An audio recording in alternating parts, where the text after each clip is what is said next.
Oh god, it's been a while.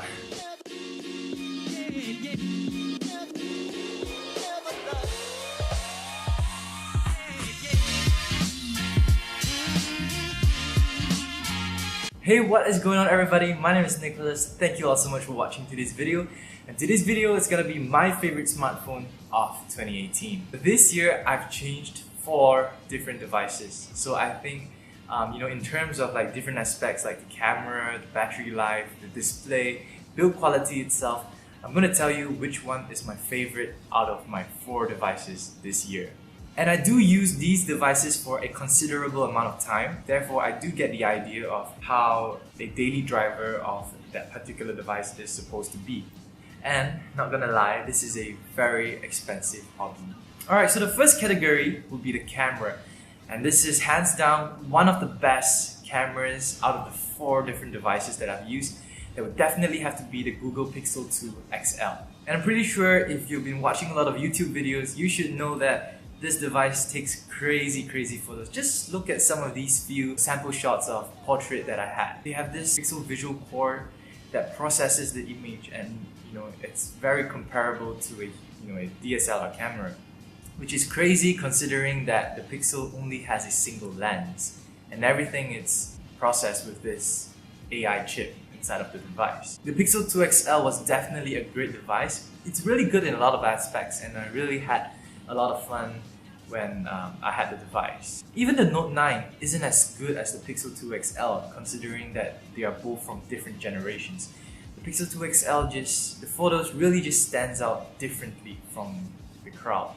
And to be honest, I've seen samples of the Pixel 3 photos and they aren't as different as compared to the Pixel 2 XL. So if you're looking to pick up maybe a Pixel device and you wouldn't want to spend as much, because the Pixel 3 is very expensive, and the difference between the Pixel 2 isn't vastly different, I would say. Because mostly software-wise, you're getting everything that is being brought over to the Pixel 2 XL. So if you're planning to get a Pixel device, a Pixel 2 XL right now would be great. Second category is battery life. I would say this is a very close quarter between OnePlus and the Pixel. I thought that the Note 9 would have pretty good battery life considering that the device has 4000 mAh of battery, but unfortunately, like how I expected, with TouchWiz and everything on it, it's not as great. It didn't last as well compared to the other 2 devices that I've used. But when I had the OnePlus 6 or even the Pixel 2 XL, the software optimization is really great, and I didn't have to worry about, bringing along my power bank or my charger during the day. Even with heavy usage like playing music, watching videos, Skype calls and phone calls, at the end of the day I would still have at least 30 to 35% left, which is very impressive considering that the Pixel 2 XL only has 3500 mAh of battery compared to the 4000 mAh of battery on the Note 9. The software optimization is very important when it comes to situations like the battery. Now speaking of software, this is the third category, and hands down, it has to be the Google Pixel 2 XL. It is running purely on stock Android. As much as I hate the TouchWiz's, a lot of unnecessary applications are installed, and sometimes they're duplicates of Google's application, which is totally unnecessary and it just drains out the battery. I just really enjoy Google's clean, simplistic software, and it's really buttery smooth. And the updates are really quick.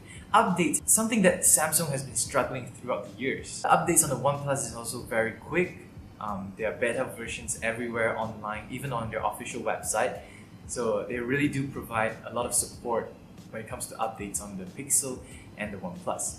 Whereas for Samsung, it's a bit disappointing. It has been like this for several years, so that is in a way expected. So as of right now, 22nd of December, the stable version of Android Pie has already been long released on the OnePlus and Pixel 2 XL. Whereas for the Note 9 right now, it is still running on Android 8 Oreo. And the Note 9 is the latest device out of the OnePlus 6 and the Pixel 2 XL. So this is actually pretty unacceptable, but it is how it is. Okay, next I want to touch on speaker and microphone. I don't know how important this factor is to you guys, but to me, I find it very, very important. Now, the worst out of this would definitely be the OnePlus. I'm so sorry, but it is the truth.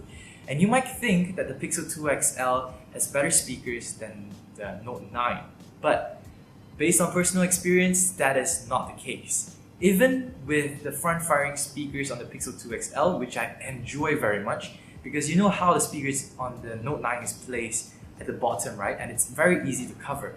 But the speakers on the Note 9 is way, way better compared to the Pixel 2 XL. On the Note 9, it has more bass, and there's also Dolby Atmos support. Whereas for the Pixel 2 XL, there's very few bass, and it's a lot of treble, so it's very sharp. And I'm very surprised that the Note 9 stereo speaker, the one on top, even though it looks really small, but it's very powerful. So that is a plus. So good job, Samsung. And the king of microphone also goes to the Note 9.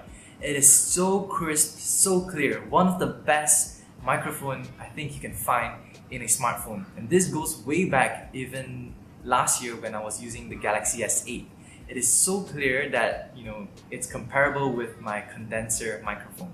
Alright, next up we have the display, and obviously this has to be the Galaxy Note 9. It is one of the best looking displays out of the other two devices, considering that this is Super AMOLED, and Samsung's display has always been one of the top, you know, comparing to other devices. Whereas for the OnePlus 6, it's not bad. It has a notch. The 6T is definitely a way better version of it. It's just a teardrop, which is super beautiful. And of course, we can agree that the Pixel 3 looks hella ugly with that huge ass notch on top of the display. It really does look like a face. I'm not kidding. Do you see it? Next on the list, we have Bluetooth. And this definitely, hands down, goes to the Samsung Galaxy Note 9. And this even goes way back to the Galaxy S8 ages, where you know, they already have the Bluetooth 5.0 implemented, therefore you can connect to multiple devices simultaneously. So right here I have a hybrid Fossil smartwatch, so I can connect to this device, and at the same time I can also connect to the Bluetooth player in my car. Alright, coming down to storage, and this hands down would have to go to Samsung, because the base model of the Note 9 I think is 128 gigs, right? And you can also upgrade it to 256. But at the same time, there is also still expandable storage on the Note series, the Galaxy series as well.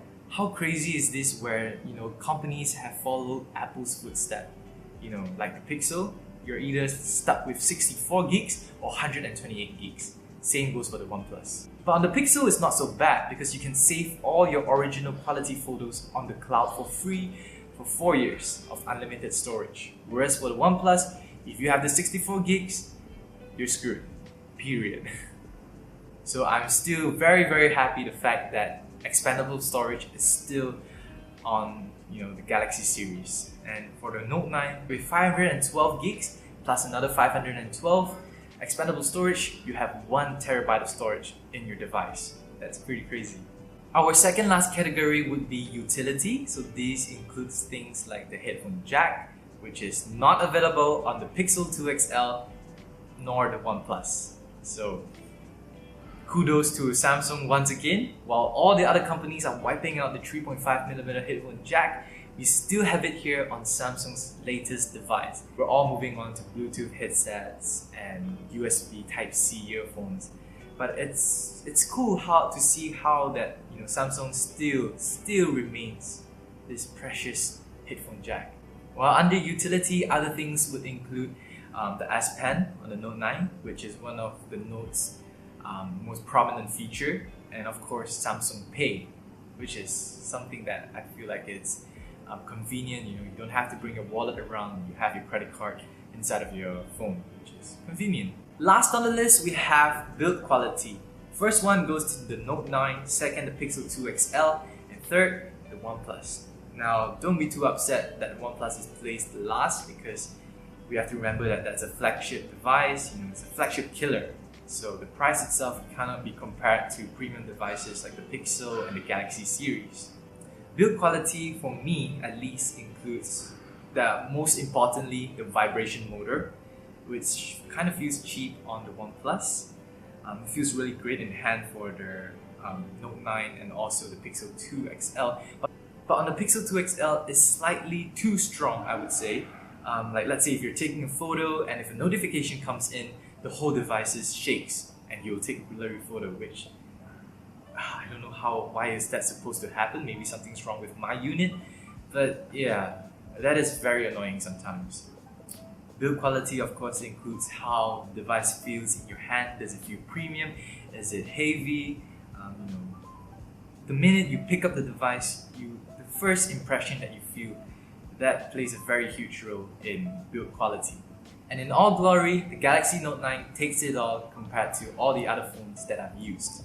So these are the devices that I've used throughout 2018. What about you? I want to know the devices that you have used throughout your experiences. What do you feel about the devices? Do make sure to drop a comment. Share with me. Let's generate some conversation. My name is Nicholas, and I will see you guys in the next video. Goodbye.